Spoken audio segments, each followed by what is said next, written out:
بسم اللہ الرحمن الرحیم نحمدہ ونصلی ونسلم علی رسولہ الکریم اما بعد۔ تمام سامعین کو محمد بلال بلوچ کی طرف سے سلام قبول ہو۔ 40 روزہ 40 اسباق کے کورس کا آج دوسرا سبق ہے۔ امید ہے کل کا سبق آپ حضرات نے توجہ سے سنا ہوگا اور مجھ گناہگار کے لیے دعا فرمائی ہوگی۔ آج کے سبق کا عنوان ہے اچھی نیت۔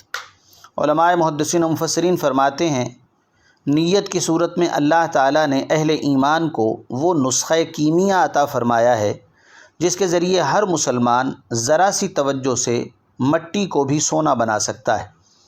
حدیث مبارکہ میں حضرت صلی اللہ علیہ وسلم کا ارشاد ہے انما الاعمال بالنیات، جس کا مفہوم ہے کہ تمام اعمال کا دار و مدار نیتوں پر ہے۔ علماء فرماتے ہیں کہ بعض لوگ اس کا مطلب یہ سمجھتے ہیں کہ اچھی نیت سے غلط کام بھی ٹھیک ہو جاتا ہے اور گناہ بھی ثواب بن جاتا ہے، جبکہ یہ بات قطعی طور پر غلط ہے۔ گناہ ہر حالت میں گناہ ہوتا ہے، چاہے اس کو کتنی ہی اچھی نیت سے کیا جائے وہ جائز نہیں ہو سکتا۔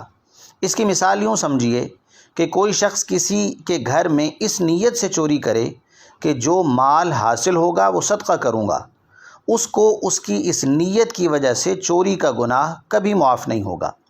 لیکن حضرت صلی اللہ علیہ وآلہ وسلم کے مذکورہ بالا ارشاد کا ایک مطلب یہ بھی ہے کہ کسی بھی نیک کام پر اس وقت تک ثواب نہیں ملتا جب تک وہ صحیح نیت کے ساتھ نہ کیا جائے۔ مثلا نماز کا ثواب اسی وقت ملے گا جب وہ اللہ تعالیٰ کی خوشنودی کے لیے پڑھی جائے گی۔ اگر دکھاوے کے لیے پڑھی تو ثواب غارت ہو جائے گا بلکہ الٹا گناہ ملے گا۔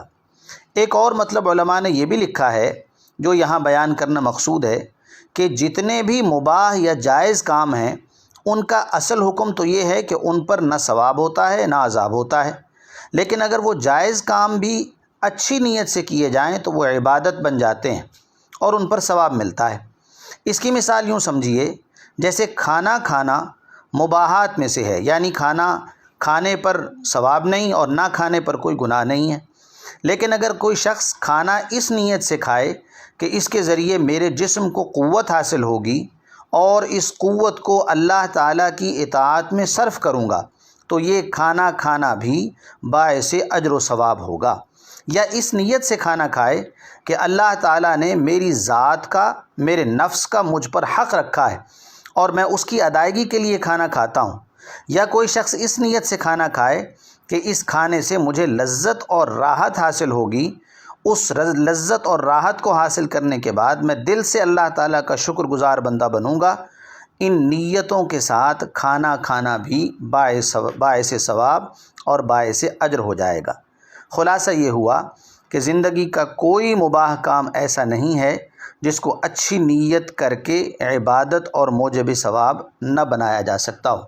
کل ملا کے خلاصہ یہ ہوا کہ ہر نیک اور جائز کام، ہر اچھا کام اچھی نیت سے شروع کرنا چاہیے، کیونکہ اچھی نیت سے کیا جانے والا کام اللہ رب العزت کے ہاں درجات اور اجر و ثواب کا باعث بنتا ہے، اور خصوصیت کے ساتھ وہ کام، وہ عبادات جن کے کرنے کا بحیثیت مسلمان مجھے اور آپ کو اللہ اور اللہ کے رسول کی طرف سے حکم ہے، جس طرح نماز، جس طرح روزہ، جس طرح حج، زکوٰۃ، صدقہ اور خیرات، قرآن مجید کی تلاوت، والدین کے ساتھ حسن و سلوک، بڑوں اور چھوٹوں کے ساتھ محبت اور شفقت اور ادب سے پیش آنا۔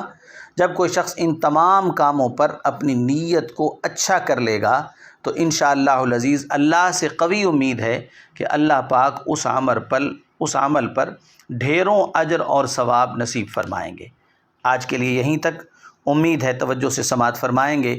مالک لم یزل سے درخواست ہے اللہ پاک سب سے پہلے مجھ گناہگار کو اور تمام سامعین کو جہاں تک یہ آواز جائے سب کو کہے سنے پر عمل کی توفیق نصیب فرمائے۔